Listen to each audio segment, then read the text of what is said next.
Finally, the United Africa Passport, also called the United States of Africa Passport, has been unveiled by President Ibrahim Traoré. In this video, we explore how powerful this passport is. Watch until the end. No one has ever seen a passport like this. It's not just a travel document. It's a symbol of power, a badge of dignity, and a ticket to a new world order. Backed by the gold, diamonds, cobalt, and oil of Africa, the newly launched United Africa Passport, also called the United States of Africa Passport, is now the most talked about document on the planet. From Wall Street to Pyongyang, this passport has shaken diplomatic tables and forced nations to rethink global alliances. And now, it's official. Every country in the world, even North Korea, has accepted the United Africa Passport for visa-free entry. Let that sink in. Even North Korea, a nation known for extreme isolation and rigid visa policies, has opened its gates for Africans carrying this document. And it happened because of one unbelievable meeting between President Ibrahim Traoré and Kim Jong-un. But first, let's understand why this passport is unlike anything the world has ever seen. This is not just about traveling freely. It's about restoring the dignity of Black people everywhere. It's about unity, pride, and opportunity. And above all, it's about Africa finally taking its place on the global stage, not as a begging continent, but as a superpower with borders, currency, and voice. The passport offers something no other document does: visa-free access to all African countries, automatic residency pathways across the continent, free movement for work, education, and trade, and now visa-free access to the rest of the world, including China, Russia, India, Brazil, Indonesia, and shockingly, the United States. But the most unexpected chapter began in North Korea. The meeting between Traoré and Kim Jong-un was supposed to be secret. Instead, it became historic. The world didn't believe it when the news broke. North Korea accepts United Africa Passport for visa-free entry. Many dismissed it as a rumor, a hoax. But then, North Korean state TV broadcast the footage. President Kim Jong-un and Captain Ibrahim Traoré, side by side, standing in front of the North Korean flag, holding a dark green passport embossed with the golden emblem of United States of Africa. The world gasped. The footage showed Kim Jong-un wiping away tears. What could possibly make one of the world's most isolated and feared leaders cry? Here's what really happened. In a high-security hall deep within Pyongyang, Traoré sat face-to-face with Kim. No entourage, no diplomats, just two men, both leaders of nations that have long been underestimated by the West. Traoré opened a brown folder and placed 3 items on the table. A photograph of Congolese children digging cobalt with bare hands. A satellite map of Africa's mineral wealth. The first printed copy of the United Africa Passport.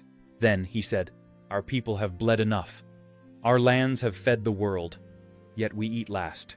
This passport is not just paper, it's justice." Kim didn't respond immediately.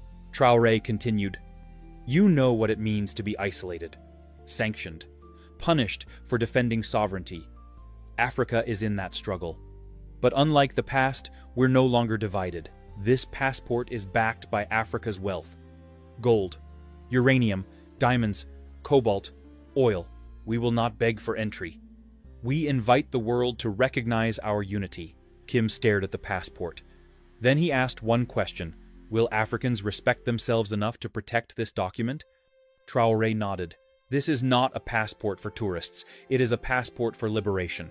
Every African who carries it will know the weight of history. That's when Kim broke down. He reportedly whispered, "I see now. You are not building a new Africa. You are waking up the world's sleeping giant." And with that, the deal was sealed. North Korea became the first Asian country to sign the global visa-free accord with the United States of Africa. Other countries, previously hesitant, immediately followed.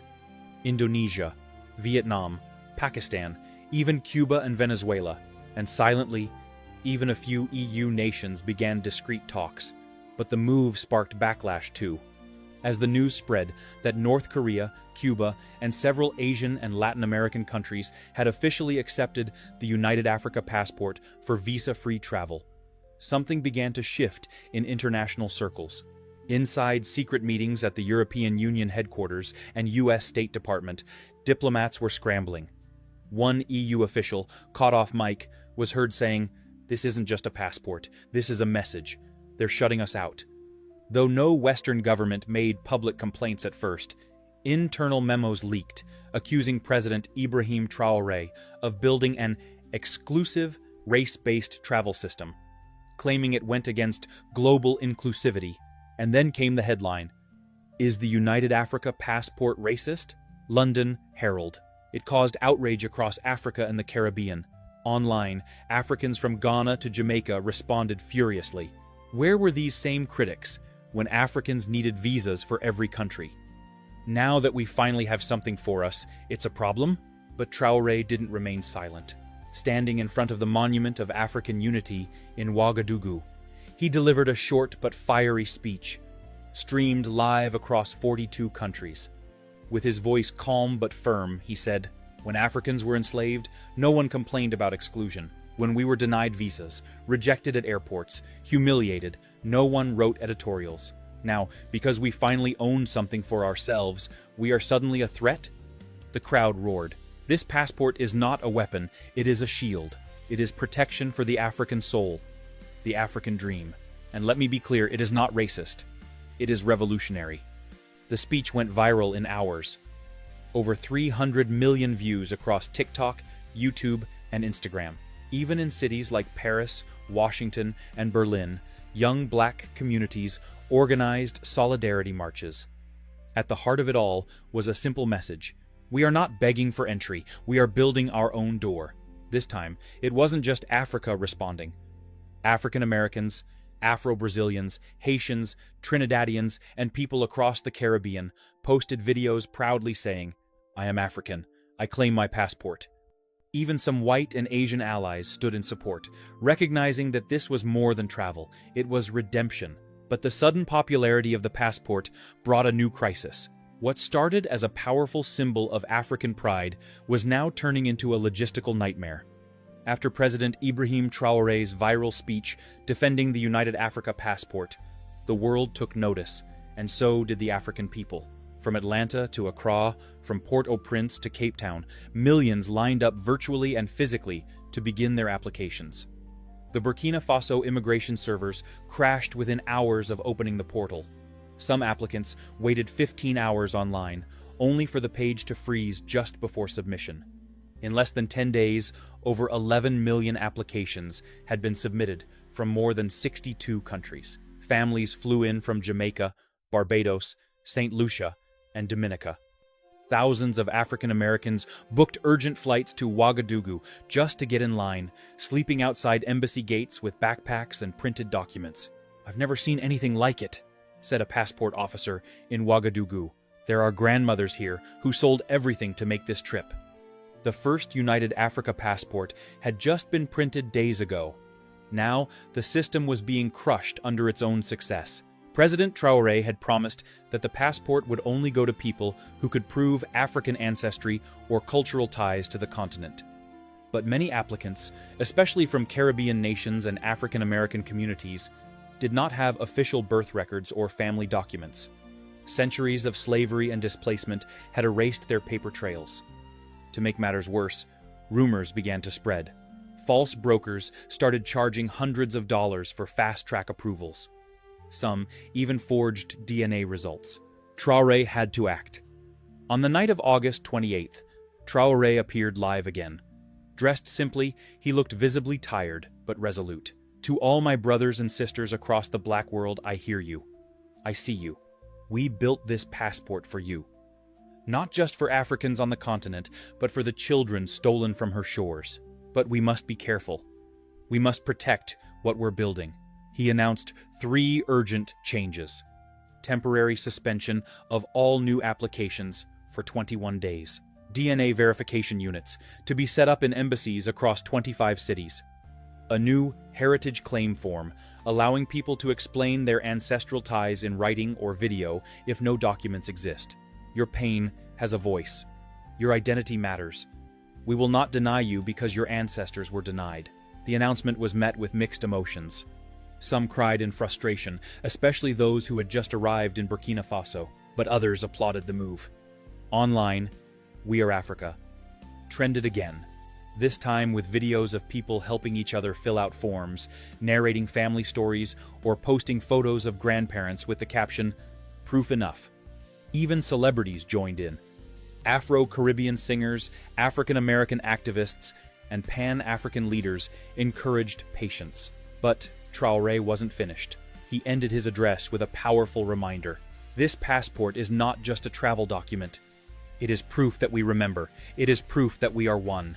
While the world was still trying to grasp the full impact of the United Africa Passport, President Ibrahim Traoré was already working on the next chapter of the African Revolution. August 31st, 2025, less than a month after the passport launch, Traoré landed in Dakar, Senegal, to hold emergency talks with regional leaders. His goal: to lay the foundation for the United Border Security Pact, a plan to remove internal African borders and unify the continent under one system. The leaders of Nigeria, Senegal, Mali, Chad, Ghana, Togo, and Guinea attended the closed-door meeting. Inside the summit, Traoré reportedly delivered a 2-hour speech that left even veteran diplomats stunned. According to sources who were present, Traoré said, "This passport means nothing if we still have fences between brothers. We do not need borders between Burkina Faso and Benin. Between Ghana and Togo, we are one nation Africa."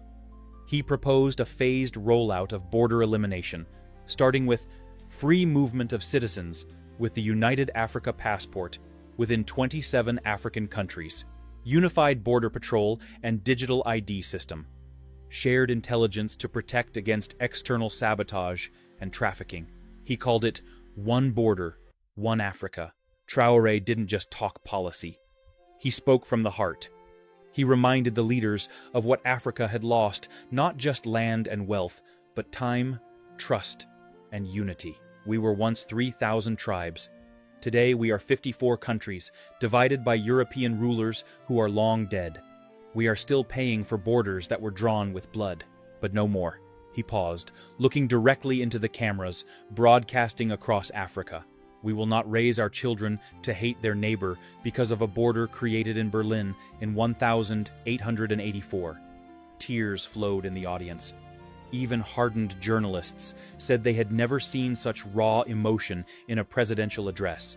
Meanwhile, in the West, the reactions were growing colder by the day. A British newspaper called the United Africa Passport a diplomatic nightmare. A French analyst claimed, "Traoré is creating a continent we can't control." A leaked U.S. State Department cable said, "The African passport must be monitored. It may inspire similar moves in Latin America or Asia."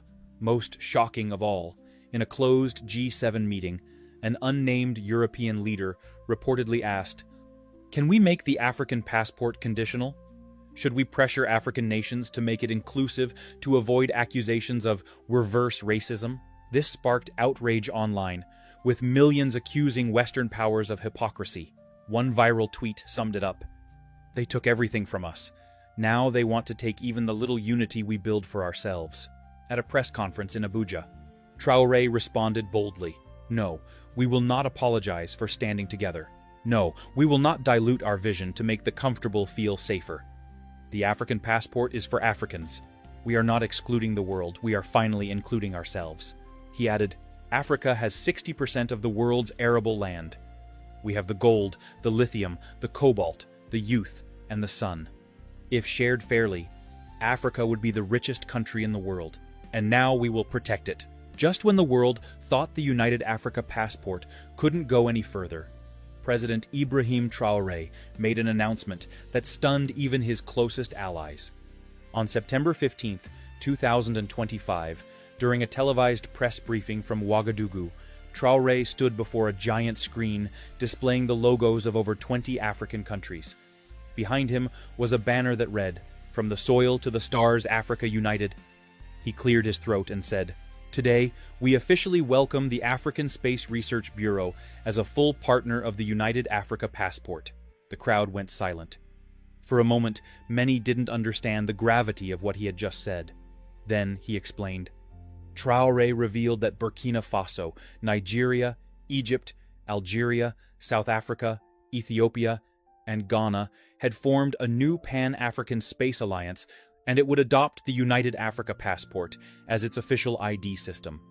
Scientists, engineers, astronauts, and researchers across the continent would now travel using the same black and gold biometric passport, a symbol of African excellence, sovereignty, and innovation. He added, "We will launch satellites, rockets, and data missions that serve Africans first. No more begging for internet access, weather tracking, or GPS. Africa will orbit above just as it rises below." Then came the twist. Traoré introduced the first official United Africa passport holder to train for space, Dr. Wuraola Kebe, a Senegalese-born astrophysicist raised in Burkina Faso. Wuraola stood proudly, holding her passport, as Traoré said, "This is not just a document. This is our visa to the stars." She wiped tears as she spoke. "My grandmother couldn't go to school. I will go to space as an African." The crowd erupted in cheers. Major world media rushed to cover the moment. CNN called it Africa's moonshot moment.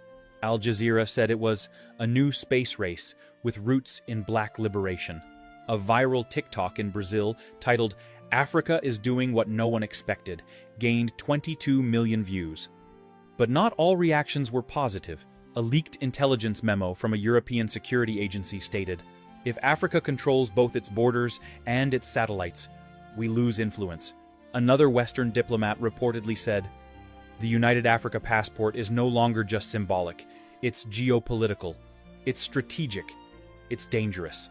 Traoré responded once again in the most dignified way. "We are not dangerous. We are determined. We will not ask permission to rise." Before closing the conference, Traoré looked directly into the camera and gave a heartfelt message to the diaspora, to our brothers and sisters in Haiti, Jamaica, Trinidad, Brazil, and America. This passport is your return ticket. Not to a place, but to a people. We are one. And we've waited long enough. He ended with a message that would soon be printed on the back of every new passport. One Africa, one passport, one destiny. The United Africa Passport is no longer just a travel document. It is now a symbol of something bigger, a global awakening. A new chapter in Black history, and the beginning of the most powerful union the world has ever seen.